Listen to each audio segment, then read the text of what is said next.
Hello, I'm Celeste from the ECE office. I'm going to talk about our children managing waiting. Waiting can be hard for adults as well as our children. We need to model patience with our children. If our children see us patiently waiting or delaying our own gratification, whether it is for entertainment or for things, they will be able to learn skills that can apply to their own lives. A visual timer helps your child understand the concept of time. Play a game with your child so they learn to take turns and wait patiently for their turn. Children need to be taught how to wait.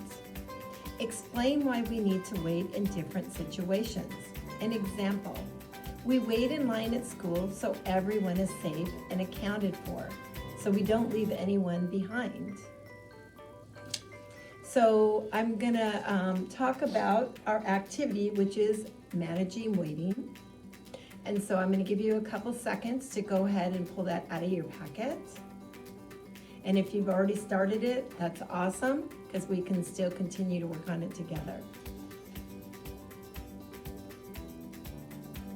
Okay, so our first activity is we're gonna circle the pictures waiting appropriately.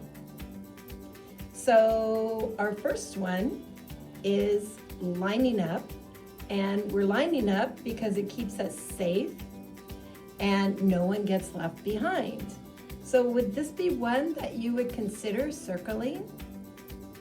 Yes, that would be a great one.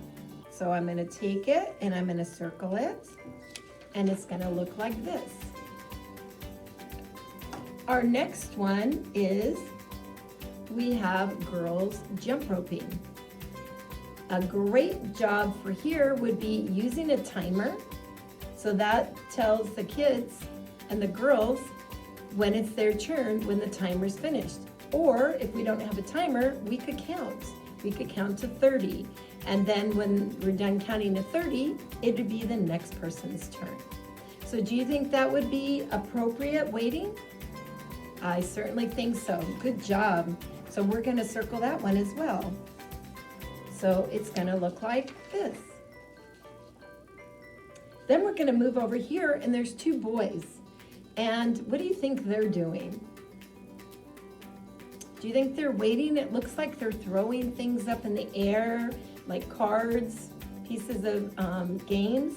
So do you think they're waiting here? You're correct. I don't think they're waiting. So that would be one we wouldn't circle. So we're just gonna leave it, or you could also, if you wanted to, just cross it off your list. And it would look like this. Our next one, which is our last one in this activity, is the kids are waiting in line. Do you think this would be appropriate for waiting?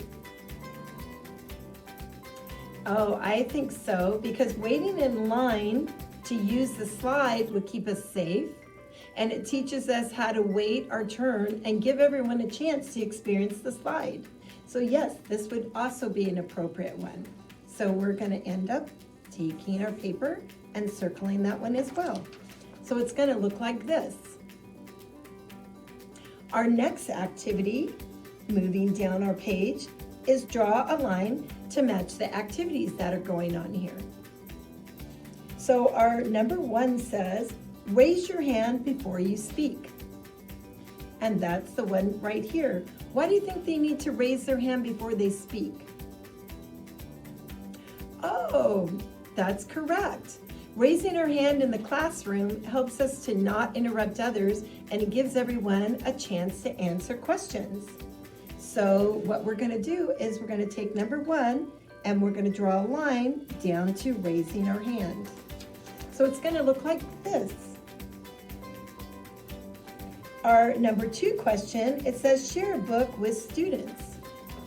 So the teacher is sharing a book with the students. So she's reading a story, and right there the kids are, their eyes are watching, their ears are listening, their voices are quiet, and their bodies are calm. And that way they're not interrupting the teacher. So we're gonna draw a line to there. So that's gonna look like this. The third one is stand in a line and wait your turn.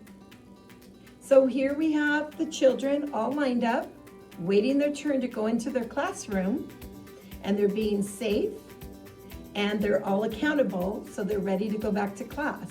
So we're gonna take a line, and we're gonna draw it up to there, and that's what our activity is gonna look like. So thank you for sharing this activity with me, and I'll see you next time. Bye.